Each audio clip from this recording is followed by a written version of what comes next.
Welcome to Mile 5 of Novel Marathon, the 2023 edition. Novel Marathon is a free self-directed class. My goal is to write a novel in a year. What do you say we'll do it together? Perhaps some of you are participating in Camp NaNoWriMo right now. If you are, I'm cheering you on.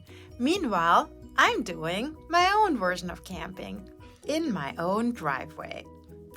Because I bought a camper. The plan is to take it out on the road in the summer, but for now, it's sitting in front of our house where it serves as my writing studio. Its best feature, by far, is the electric fireplace. I love staring at its purple glow whenever I'm out of plot ideas. There's a video of the fireplace on novelmarathon.substack.com if you want to stare at it with me. Here are the readings and assignments to work on for the next 2 weeks. In the One Year Novelist, we'll be reading chapters 9 and 10. In Story Genius, we'll be reading chapter 6. Finally, in Refuse to be Done, we'll be reading pages 18 through 20. The first part of the assignment is to get into your protagonist's head. Ask yourself, 1. What is your main character's misbelief? What are they just totally wrong about? 2. What was the formative moment in your protagonist's life?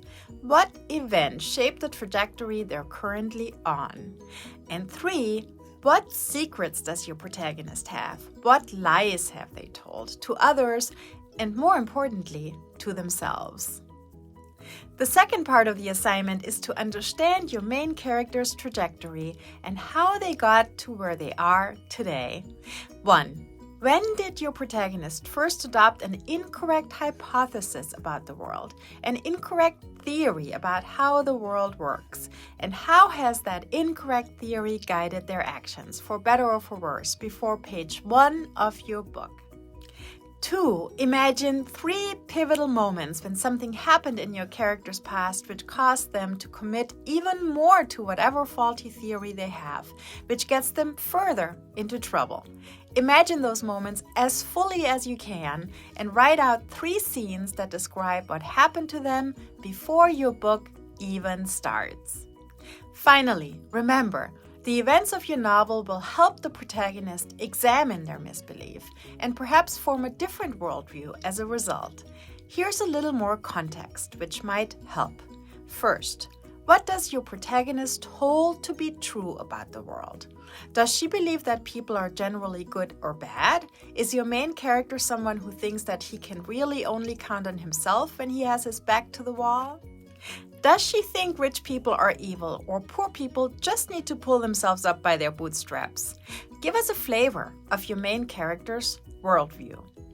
Think about Jimmy Stewart's character, George Bailey, in It's a Wonderful Life. Next, think about Walter White in Breaking Bad. Both of these characters were dealt difficult cards. George got stuck holding down the fort at the savings and loan while his brother gallivanted around the world. Walter found himself in a different pickle. He got cancer and desperately needed money. The way each character responded to these challenges was very different. Now, ask yourself, how were those responses informed by George Bailey's and Walter White's view of the world, their partners, and their family members? Of course, I'm choosing 2 extreme examples to make a point. We're dealing with very different perspectives here. Where does your character stand? What are some things they believe about themselves, their families, and other people? Second, what secrets does your protagonist have? What lies have they told to others and, more importantly, to themselves? People tell lies to cover up inconvenient truths, and oftentimes those inconvenient truths are connected to their misbeliefs, a term Lisa Cron uses to describe the many ways a protagonist can be wrong about the world. So, get your spidey sense attuned to your main character's fibs and figure out how these lies have come back to haunt them in the present. This digging in your character's past should generate some fodder for your evolving plot. Third, what exactly is your main character's misbelief? As mentioned, misbelief is a term in Lisa Cron's book Story Genius. It refers to the things a main character is just completely wrong about. Why do people have misbeliefs, you ask? According to Lisa Cron, it's because at some point in their lives, the misbelief was probably true, even if it was only true for a short time or for one situation. In her words, defining misbeliefs tend to spring up during difficult situations, and when they do, they rescue us from something that might otherwise harm us. They're little aha moments that clue us into what seems to be the way of the world. Using this hard-won intel, we then set our own agenda, trusting the misbelief to guide us through the rocky parts. For example, a character might believe that unless they're perfect, nobody will love them. You and I know that's not true, but at some point something happened in the character's past that gave them the idea that being perfect was the only way to earn the love of their family or of a romantic partner. Now they're applying this misbelief to all new situations, but clinging to this old misbelief is actually what's causing them to fail at a new relationship, for example, because they're afraid to show their flaws. They will have to overcome their flawed thinking and learn how to approach the challenge of finding a partner in new ways in order to discover love and allow someone to love them back, warts and all. In Lisa's words, only by knowing your protagonist's defining misbelief can you craft a story that will test it to the max, opening his eyes along the way, or, depending on the point you're making, tragically not. And that brings us to 4. What was the formative moment in your protagonist's life? What event shaped the trajectory they're currently on? We are all unique beings with unique histories, unique predispositions, courtesy of our genetic inheritance, and unique circumstances and experiences. How we interpret the world is a product of a 1 in a zillion lens. Your protagonist is no different. She had very specific life experiences before your novel even starts, and she will bring her singular perspective and beliefs to everything that happens to her. Your job as the author is to show us what the events in your book mean to her, not what they mean in general, but what they specifically mean to her. Armed with that knowledge, take us back to the very first moment when somehow everything changed for your protagonist and her central disbelief took hold. In Pride and Prejudice, Elizabeth thinks that Darcy is a cold-hearted man. Maybe more fundamentally, she believes that romantic love and financial security are incompatible, which automatically is a mark against the wealthy and seemingly conceited Mr. Darcy. Well, when did Elizabeth come up with these ideas? She didn't just come up with them when she met Mr. Darcy. These opinions are deeply rooted in her personality. But when did they first take hold? Was it a conversation with her sisters, a book she read, watching her mother trying to find husbands for her daughters and looking foolish in the process? What was the formative moment for your protagonist? Imagine you're an actor and you're reading a script. You find yourself making up a backstory for your character to explain why she's doing the things in the screenplay. There's a reason actors do this. That backstory, those sequences of formative moments, they harbor the narrative energy that ultimately powers their performance. Write it down, ideally in the first person, which ensures that you're fully in the driver's seat of your protagonist's innermost thoughts, looking at the world through her eyes, trying to understand the moment when her thinking shifted. You already know your character. You've thought about what faulty theories she might harbor about herself, her friends and family, and about the world. So now, all you need to do is play Shrinking Detective and figure out what happened in her past that resulted in her idiosyncratic and slightly screwed up worldview. I'm talking about the slightly screwed up worldview that all of us have, by the way, which makes us unmistakably human. Your main character isn't just a cardboard cutout.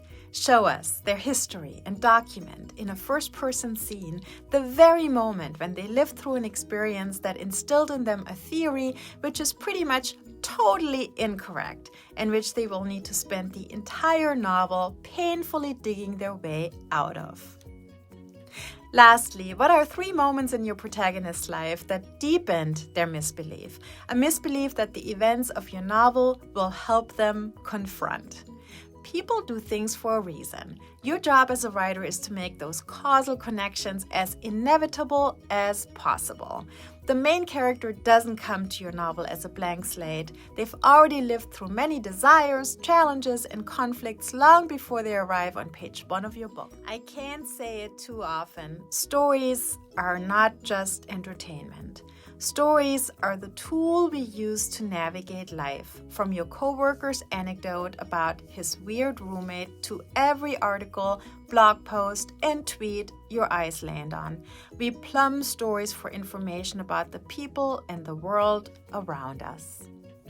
Stories give us insight into how if causes then, as in, if you're not giving your reader a clear, plausible cause and effect progression, illuminated by the why behind it, then you're not giving them a story they can follow or care about. So, how do we tap effectively into the why behind our protagonist's actions? An important bridge between external events and your protagonist's actions are their beliefs, the things they're right about as well as the ones they're wrong about. Now, let's talk about how this all relates to the 1/4 twist. All of that has shaped your protagonist, and it determines how they react to the events in your book and why they do the things they do. In Lisa Cron's words, we turn to stories to find out the real reason, the actual cause of why something happened and why someone did what they did. The 1/4 twist is externally driven. It's an event that makes the situation worse for your protagonist. Your job as the author is to choose the right external event, one that will kick your protagonist's pre-existing misbeliefs into high gear and cause them to react in a way that makes everything worse, setting the stage for a strong midpoint. In Pride and Prejudice, the fact that Mr. Darcy had a hand in separating Jane and Mr. Bingley is especially effective as a 1/4 twist for Elizabeth because it reinforces her misbelief that Mr. Darcy is a conceited and callous man. If your protagonist was a scientist, the misbelief would be a wrong theory they can't let go of, which prevents them from seeing the truth in the data.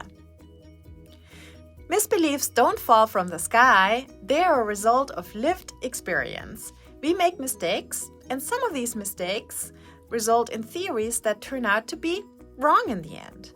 Your job as the author is to understand what might have happened to your protagonist to cause her to adopt the specific misbelief she carries around with her.